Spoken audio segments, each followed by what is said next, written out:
Hello, everybody. It's Bill McKibben. And what a pleasure to join today to talk about the beautiful confluence this year of Shabbat and of Earth Day.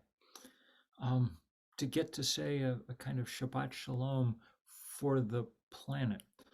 Um, because God knows we need it.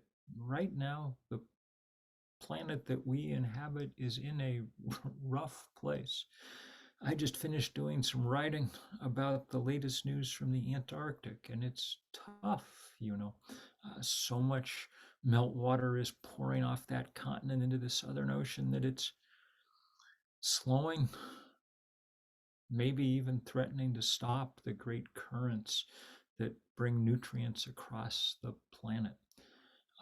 There are times when it feels like we're running Genesis in reverse, when we are decreating this gorgeous planet that we've been given.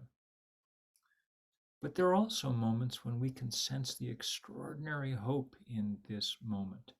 Look, we've come to a point because the engineers have driven the price of solar power and wind power down so sharply that we could actually imagine an end to combustion here on our planet. We could stop burning things and rely instead on the fact that the good Lord was kind enough to hang a large ball of burning gas 93 million miles up in the sky, and now we have the wit to take full advantage of it to capture its rays on photovoltaic panels to exploit the fact that it heats the earth differentially, powering the breeze that blows across the surface and pushes those turbines. Um, that's really exciting. We could run the earth on energy from heaven, not from hell. And if we did, it would help in so many ways, not just with the existential risk of climate, but with the ongoing daily burden of people who have to breathe air fouled by the combustion of coal and gas and oil.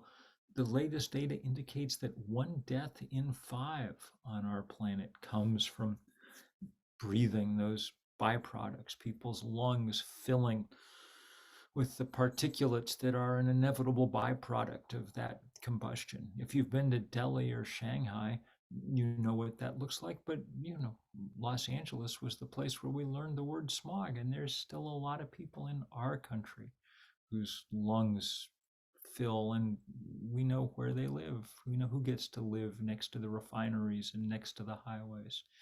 And of course, too, getting off fossil fuel would allow us to dramatically reduce the influence of those who control fossil fuel.